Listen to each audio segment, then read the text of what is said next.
الله لا يستحيي أن يضرب مثلا ما بعوضة فما فوقها فلا هادي له وأشهد أن لا إله إلا الله وحده لا شريك له وأشهد أن محمدا عبده ورسوله صلى الله عليه وعلى آله وأصحابه أجمعين أما بعد. Kalau kita mau melihat bagaimana ketekunan dan kesungguh-sungguhan para ulama di dalam mencari ilmu, disebutkan kisah oleh Syekh Ibnu Utsaimin rahimahullah taala dalam Kitabul Ilm. Beliau mengatakan, waqad haddatsani Syekhuna Al-Mutsabir Abdurrahman As-Sa'di rahimahullah taala. Sungguh telah menyampaikan kepada kami, kepadaku, guruku yang penuh dengan kesabaran, yaitu Syekh Abdurrahman As-Sa'di rahimahullah taala. Annahu dzakara 'anil Kisai Imam ahli Kufah fi nahwi, bahwasanya Syekh Abdurrahman As-Sa'di pernah menceritakan tentang Al-Imam Al-Kisai, ahli nahwu yang berasal dari negeri Kufah. Dulu mazhab an-nahwu dalam bidang nahwu itu dikenal dengan Basrah dan Kufah. Dan di antara ulama dari negeri Kufah adalah Al-Imam Al-Kisai. Annahu talaba an-nahwa falam yatamakkan. Al-Imam Al-Kisai beliau belajar ilmu nahwu bahasa Arab, namun lam yatamakkan, tidak mumpuni, tidak berhasil dalam belajar ilmu nahwu tadi. Wa fi yaumin minal ayyam wajada namlatan tahmil ta'aman laha wa tas'adu bihi ilal jidar wa kullama sa'idat saqatat. Di suatu hari Al-Imam Al-Kisai ini tadi pernah mendapati ada seekor semut membawa makanan. Anggaplah misalkan sepotong nasi, satu biji nasi. Dia bawa makanan tadi ke dinding. Setiap kali dia naik, dia pun jatuh. Ya. Kalau ibarat gambaran kita ini ngangkut sawit satu tangkai atau satu tandan. Setiap kali jalan jatuh, setiap kali jalan jatuh. Tapi mau nggak mau harus dibawa. Ya. Semut tadi setiap kali bawa makanan, naik ke atas dinding, jatuh terus. Walakinnaha sabarat hatta takhallasat min hadhil aqabah. Akan tetapi semut tadi berupaya tekun, terus dia mencoba sehingga dia pun berhasil. Wasaidat al-jidar, dia pun berhasil naik ke dinding tadi. Kata Al-Imam Al-Kisai, hadhin namlah sabarat hatta wasalat al-ghayah. Ini semut, dia sabar, tekun, sehingga dia bisa mencapai pada puncak sarangnya dia. Fasabara hatta sara imaman fin nahwi. Sehingga Al-Imam Al-Kisai pun sabar dan mau tekun, sehingga dia pun menjadi seorang imam dalam bab nahwu. Demikianlah kita ketika menuntut ilmu. Kalau seandainya seseorang penuntut ilmu dia mau sabar dan tekun, maka insyaallah ta'ala dia akan mencapai pada puncak ilmu yang akan dia cari. Tapi kalau tidak sabar dan tidak tekun, maka akan putus di tengah jalan. Sehingga dalam menuntut ilmu itu modal utama bukan dalam hal kecerdasan. Kecerdasan itu adalah modal kesekian. Namun yang terpenting bagi seorang penuntut ilmu adalah dia berupaya untuk sabar dan tekun. Hari dia lalui demi hari, duduk di majelis, berada di pondok pesantren, setahun, 2 tahun, 3 tahun, 4 tahun, dengan berjalan waktu, barulah sekian tahun yang dia tempuh, dia akan merasakan hasil. Namun yang sangat kita sayangkan, sebagian para penuntut ilmu ketika menuntut ilmu, mereka menggambarkan ilmu tersebut bisa diraih dalam waktu singkat. Misalkan setahun, 2 tahun. Sehingga kalau kita di Indonesia ini, sering sekali kita jumpai istilahnya program itu menuntut ilmu cuma setahun atau 2 tahun. Sehingga yang tergambar di para penuntut ilmu, kalau setahun 2 tahun dia sudah bisa seperti fulan, wa'alan, seperti Ustadz A, Ustadz B. Namun kalau kita mau melihat sejarah bagaimana mereka menuntut ilmu, para ulama di zaman dahulu, mereka menjadi imam dalam menuntut ilmu butuh waktu proses tahunan. Lihat seperti guru kami Syekhuna Abdurrahman Ibnu Umar Ibnu Mar'i Al-Adani rahimahullah ta'ala. Beliau datang ke Darul Hadis Dammaj pada tahun 1988. Itulah tahun lahirnya anak Ustadz Abu Hamam, lalu baru sekolah SD kelas 1. Nah, beliau Syekh Abdurrahman Al-Adani tidak keluar dari Darul Hadis Dammaj sampai tahun sekitar 2005 atau 2006. Sekitar 2005 atau 2006 barulah beliau keluar dari Darul Hadis Dammaj. Dari tahun 98 sampai wafatnya Syekh Mukbil 2001, beliau tetap berada di Dammaj.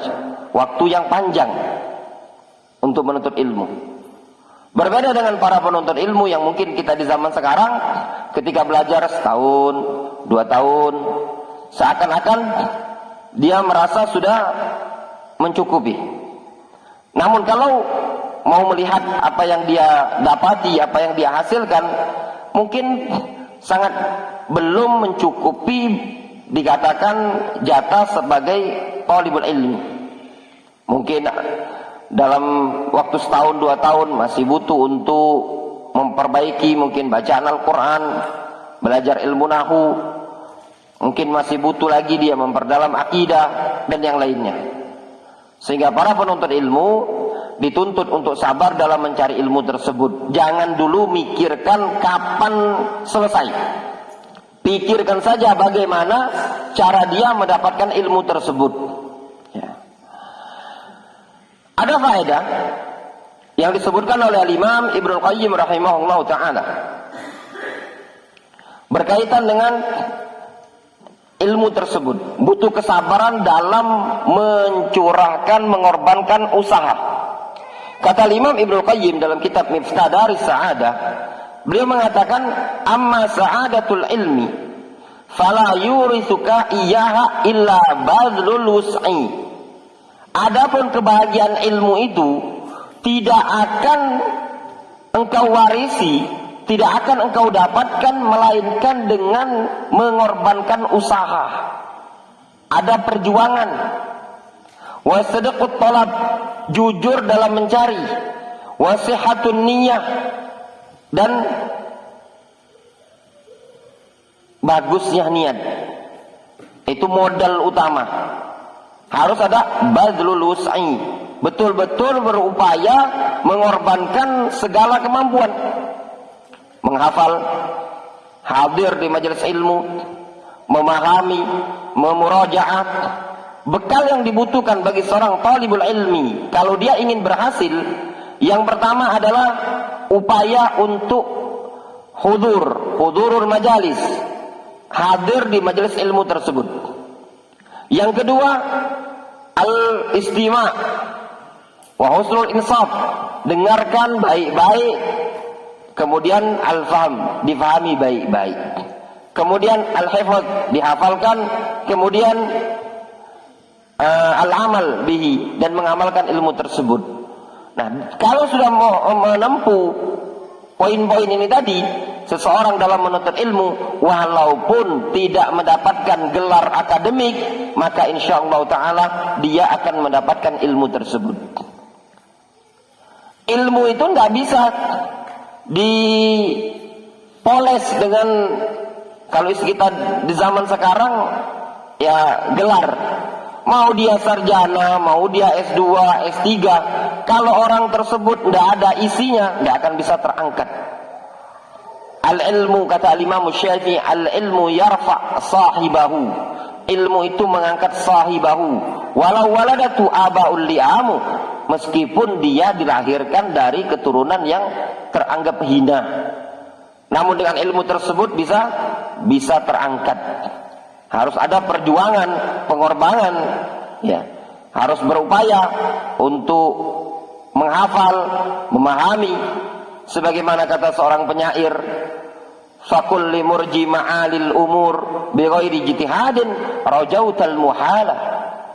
Katakan kepada orang yang mengharapkan perkara-perkara yang mulia, perkara-perkara yang tinggi dengan tanpa perjuangan, berarti engkau telah mengharapkan sesuatu yang mustahil. Tarjun najata walam tasluk masalikaha innas safinata la tajri 'alal yabasi. Engkau mengharapkan kesuksesan tapi engkau tidak mau menempuh jalan-jalan kesuksesan. Kapal itu tidak berjalan di atas daratan. Butuh perjuangan, butuh pengorbanan. Kalau orang berani berkorban, sabar, ya.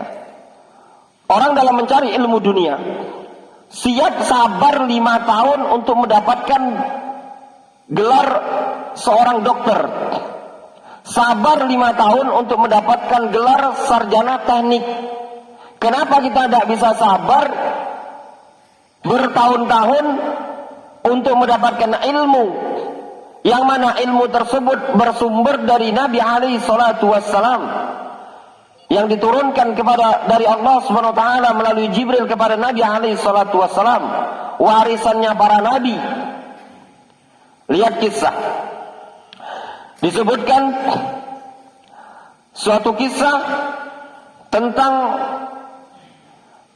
Abdullah ibn Abbas.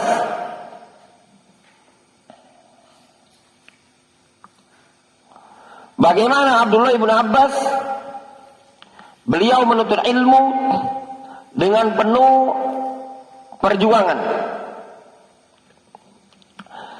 Disebutkan oleh Syekhah Ummu Abdillah dalam riwayat Ad-Darimi,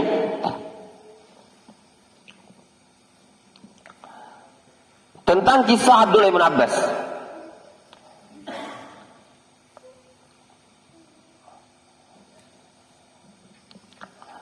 Abdullah ibn Abbas,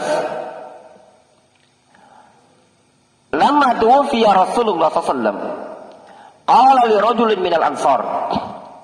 Sahabat Nabi Abdullah ibn Abbas, ketika Rasul wafat, beliau pernah mengatakan kepada salah seorang sahabat Ansor.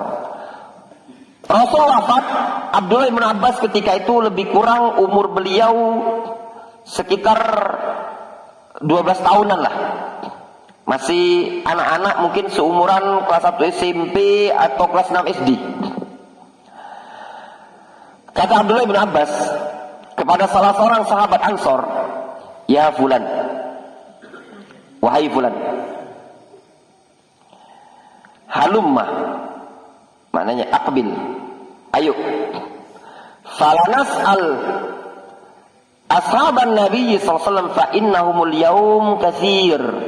Kata Abdullah bin Abbas, wahai akhi fulan, hendaknya kita banyak-banyak bertanya kepada para sahabat Nabi, dikarenakan mereka hari ini jumlahnya masih banyak. Rasul sudah wafat. Yang punya banyak ilmu Rasul ya Abu Bakar, Umar, Utsman, Ali, dan sahabat-sahabat yang lain. Kata Abdullah bin Abbas, ayo kita banyak-banyak tanya sama mereka. Bahasa kitanya sekarang, ayo kita mondok, ayo kita pengajian, ayo kita belajar.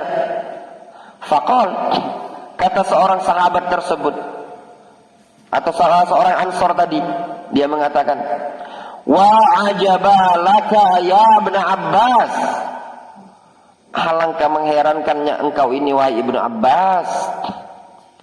Atara an-nasa yahtajuna ilaika, apakah engkau berpikir menurutmu orang-orang akan butuh kepada engkau?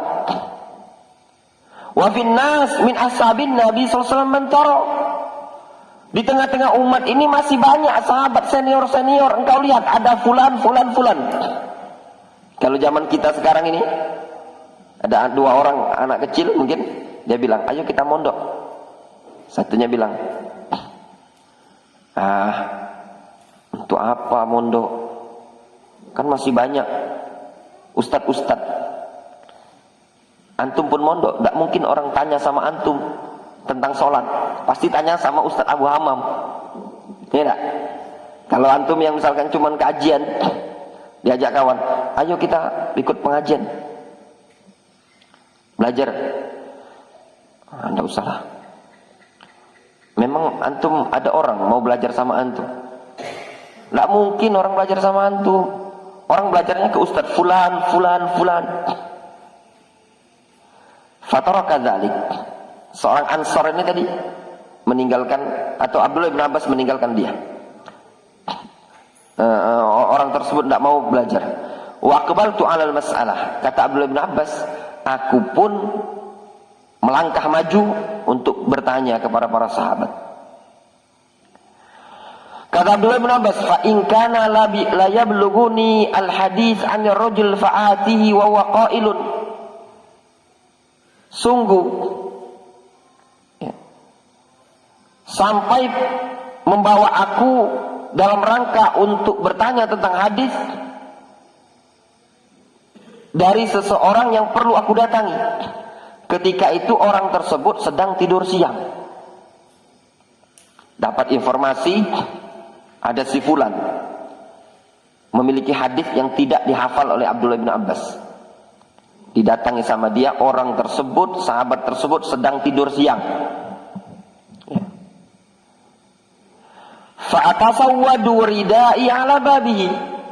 Segan Abdullah bin Abbas ingin ngetok rumah orang tersebut. Aku pun membantalkan selendangku di pintu rumahnya dia. Maksud itu menggelar. Ya. Dilihat tidur, ustadznya tidur. Ya, ada kalau ustadz tidur jangan diganggu. Digelarnya tikar ini baju rida itu selendang, anggaplah surban. Digelarnya di depan pintu rumah sahabat tadi. Tidur dia di situ. Fatasfirihu ala wajhi at-turab, sampai-sampai udah angin berhembus meniupkan debu-debu tadi menutupi wajahku. Fayakhruju fayarani. Sahabat yang ingin diminta hadisnya ini tadi keluar lalu melihat aku. Fayaqul, sahabat tadi mengatakan, ya bena ammi Rasulillah sallallahu alaihi wasallam. Wahai anak paman Rasul, ma ja'a bika? Apa yang membuat engkau datang ke majelis ini? Ala arsalta ilayya fa'atika? Kenapa engkau tidak utus seseorang biar aku saja yang mendatangi engkau? Kalau bahasa kita, nah, apa ada di sini? Apa tak kabari, telepon, biar aku yang ngajar ke situ. Kata Abdullah bin Abbas, fa'aqulu la, enggak katanya. Anak hakku an atiyaka, aku yang lebih berhak untuk mendatangimu. Fa'as'aluhu anil hadith.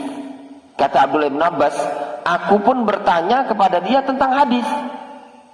Qala, kata Abdullah bin Abbas, orang yang dulu yang diajak belajar, diajak nyantri. Ayo kita nyantri. Udahlah, berhentilah.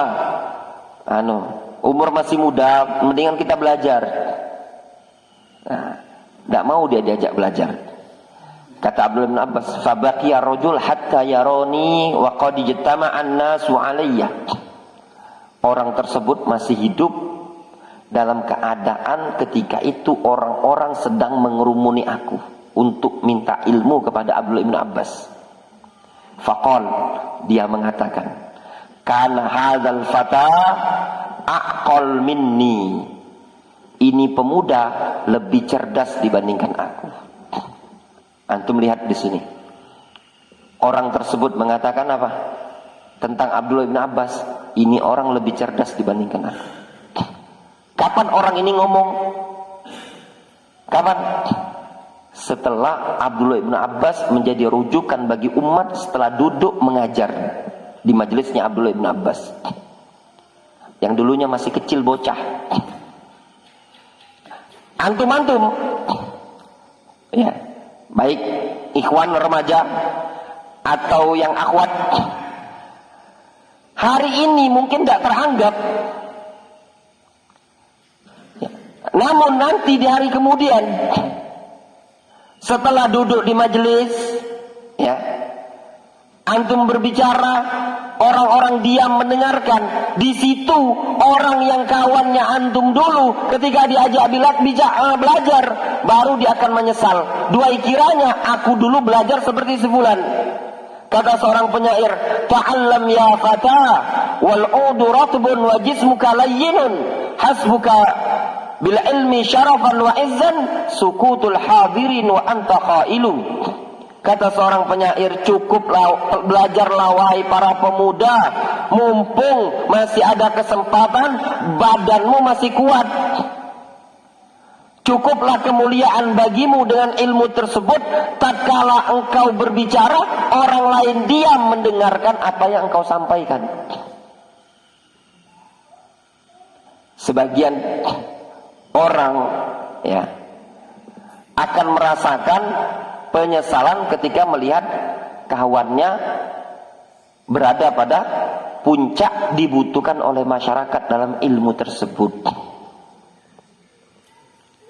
Bukan sekali, dua kali, ya, kita jumpai orang yang merasakan penyesalan di hari kemudian. Lihat Abdullah ibn Abbas, ya, kesungguhan beliau ketika belajar tersebut membuahkan hasil di hari kemudian. Umar bin Khattab radhiyallahu anhu menyebutkan dalam Sahih Bukhari, tasawwadu ta'allamu au tafaqahu qabla an tusawwadu. Belajarlah kalian sebelum kalian ditokohkan. Sebagian sahabat seperti Abdullah bin Zubair mengatakan, ta'allamu antal yaum sigharul ilm, antal yaum sigharul ilmi, ya, sigharul qaum wa ghadan kibarul qaum. Belajarlah kalian dikarenakan hari ini kalian adalah orang yang rendah, masih kecil, tidak teranggap, namun di hari kemudian engkau akan menjadi orang yang teranggap, ya. Ini di antara poin yang perlu dituntut untuk belajar, yaitu sabar, tekun dalam mencari ilmu tersebut, ya. Kemudian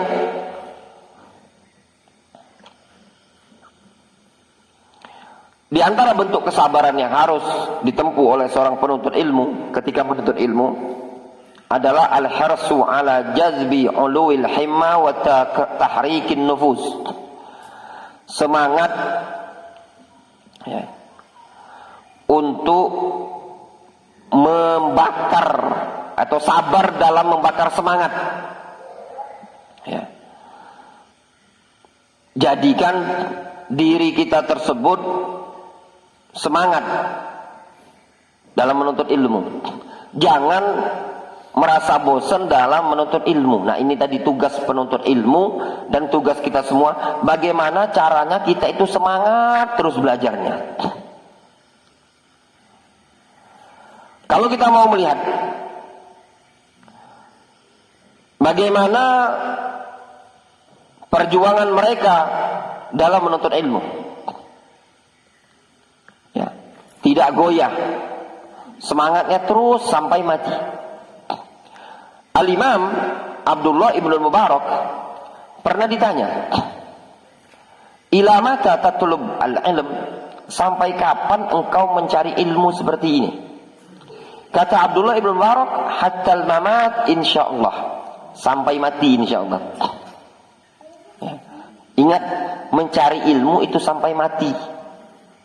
Kalau mondok belum tentu sampai mati, ya.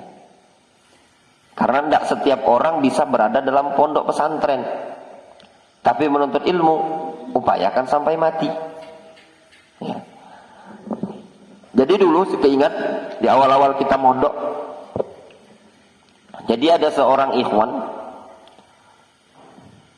mau ngajak kawannya mondok, kawannya izin sama orang tua, orang tuanya awam. Berapa lama mondok? Sampai mati katanya. Kata bapaknya. Kalau itu tidak usahlah mondok, mondok sampai mati. Yang dipikir orang tua awam, ya namanya mondok itu kan, ya 2 tahun, 3 tahun, masa mondok sampai mati. Kata bapaknya, cak mana nak kerja nyari duit, mau mondok terus, nak berbini. Nah itu tadi. Jadi jangan jawabannya kalau ditanya sampai kapan mondok, ya sampai ya waktu yang Allah SWT kehendaki.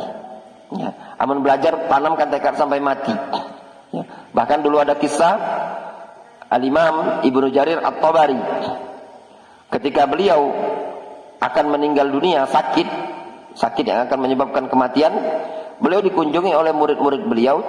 Kemudian di salah satu murid tersebut ada yang mendoakan Al-Imam Ibnu Jarir At-Tabari dengan suatu doa yang belum pernah didengar oleh Al-Imam Ibnu Jarir At-Tabari.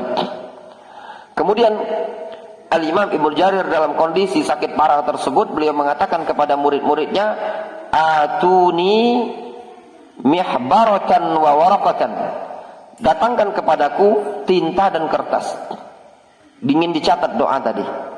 Kata orang-orang yang berkunjung, ya Al-Imam, ya Syekh, wa ila hadhil hal taktub al-ilm, sampai pada kondisi seperti ini engkau masih mau mencatat ilmu? Kata Al-Imam Ibnu Jarir At-Tabari rahimahullah ta'ala, beliau mengatakan, la yanbaghi li insanin ayyada'al ilma hatta al-mamat, tidak pantas bagi seorang insan untuk meninggalkan ilmu sampai mati. Kenapa kita dianjurkan untuk tidak meninggalkan belajar menuntut ilmu sampai mati? Dikarenakan belajar adalah ibadah, sedangkan kita diperintahkan untuk beribadah kepada Allah sampai datang kematian. Tidak diragukan lagi, talabul ilmi ibadah, mencari ilmu itu adalah ibadah. Sehingga ibadah itu kapan berhentinya? Sampai mati. Allah Subhanahu wa taala berfirman dalam Al-Qur'an, wa'bud rabbaka hatta ya'tiyakal yaqin, beribadahlah kepada Rabbmu sampai datang keyakinan. Kata Imam Ibnu Qayyim rahimahullah taala dalam Madarijus Salikin, beliau menyebutkan al-yakin huwal maut bi ijma'i ahli tafsir. Sehingga makna ayat wa'bud rabbaka hatta ya'tiyakal yaqin, sembahlah Rabbmu, beribadahlah kepada Rabbmu sampai datang kepada engkau kematian. Dan di antara bentuk ibadah kita kepada Allah yaitu talabul ilmi syar'i. Kita tidak tahu, bisa jadi satu kalimat yang kita hafal, satu hadis yang kita hafal, atau satu ayat yang kita hafal, itu bisa bermanfaat dan bisa menyelamatkan nyawa orang lain. Contoh, ya, kisah sahabat Abu Bakar radhiyallahu anhu. Dia pernah menghafal hadis Nabi sallallahu alaihi wasallam.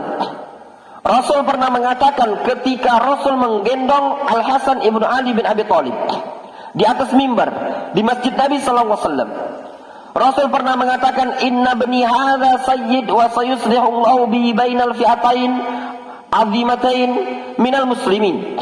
Sesungguhnya cucuku ini, kata Rasul, nanti akan menjadi perantara terdamaikannya 2 kelompok yang bertikai di tengah-tengah kaum muslimin. Kapan diucapkan Rasul? Ketika Al-Hasan ibnu Ali ibnu Abi Thalib masih kecil, masih dalam gendongan. Rasul sedang khutbah di atas mimbar. Abu Bakar mendengar ketika itu. Nempel di ingatan Abu Bakar ucapan Rasul, inna bani hadza sayyid, sesungguhnya cucuku adalah nanti seorang pemimpin. Sayuslihullahu bihi bainat ta'ifatain al-azimatain minal muslimin. Nanti Allah akan persatukan 2 kaum pasukan yang bertikai dengan perantara Al-Hasan ibnu Ali ibnu Abi Thalib. Al-Hasan masih bocah, masih balita ketika itu. Kemudian wafat Rasul.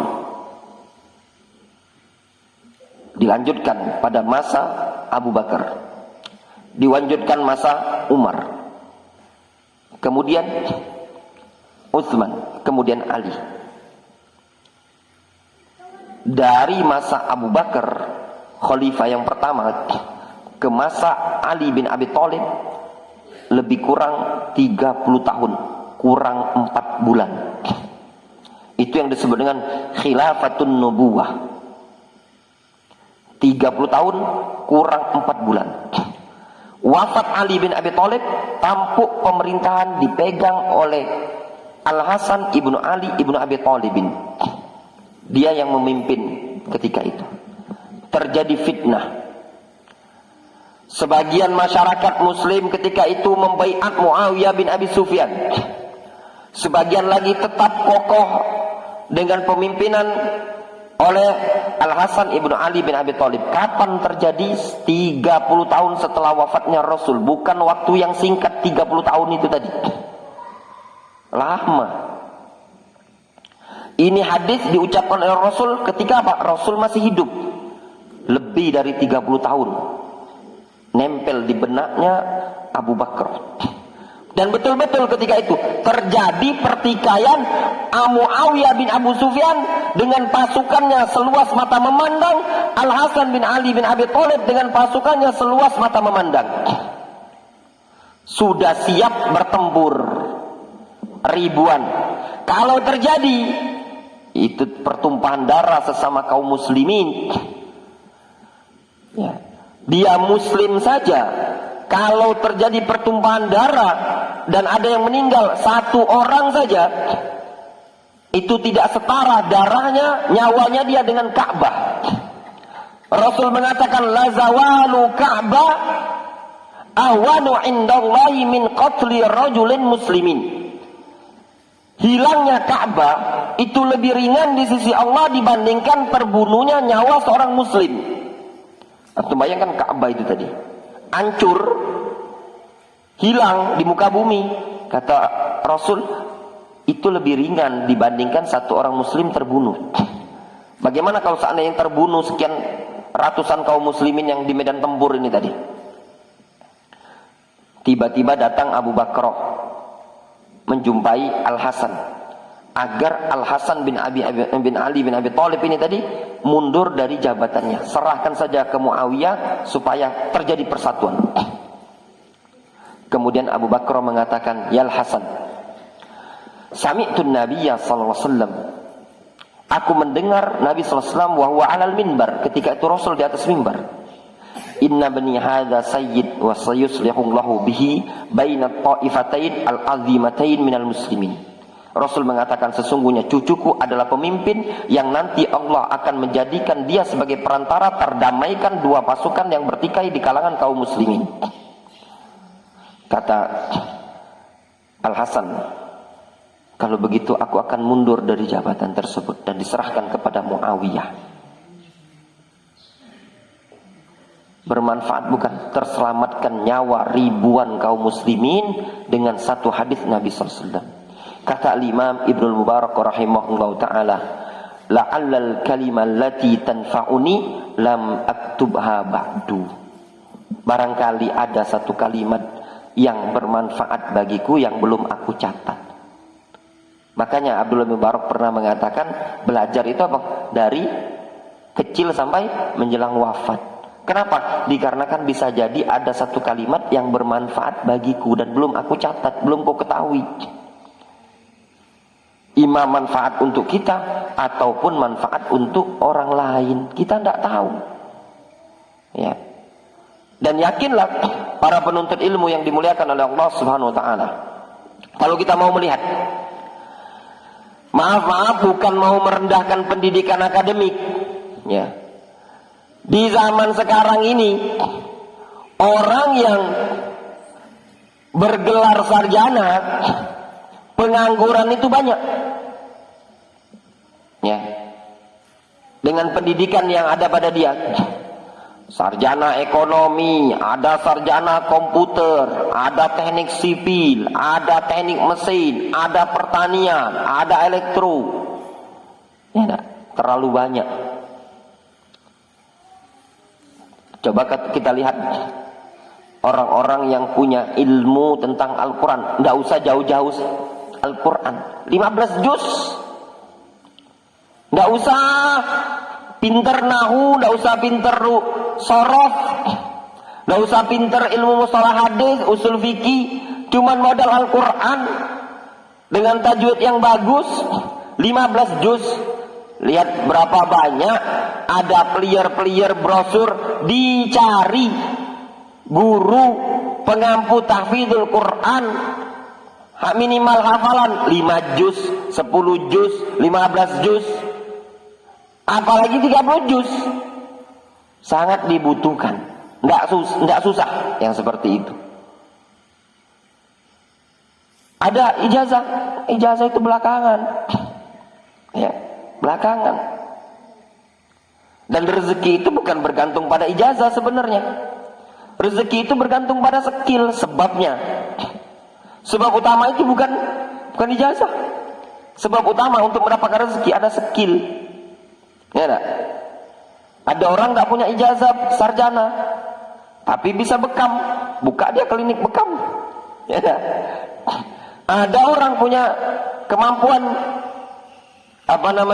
memperbaiki elektronik, nggak punya dia ijazah sarjana elektro, bisa menghasilkan uang. Berapa banyak kita jumpai orang-orang yang sukses dalam dunia dagang, bukan sarjana ekonomi, justru sarjana ekonomi yang tekak dalam masalah dagang. Ya enggak? Banyak para pedagang sukses. Ada yang pedagang baju, pedagang makanan, pedagang alat rumah tangga, sukses. Ada yang pedagang bakso, ada yang pedagang boba, itu tadi. Jangan pedagang narkoba, haram, itu tadi. Ada yang pedagang ikan dan bisa menghidupi anak istri. Sehingga yang dibutuhkan itu adalah kemauan. Rezeki itu tidak bergantung pada sarjana.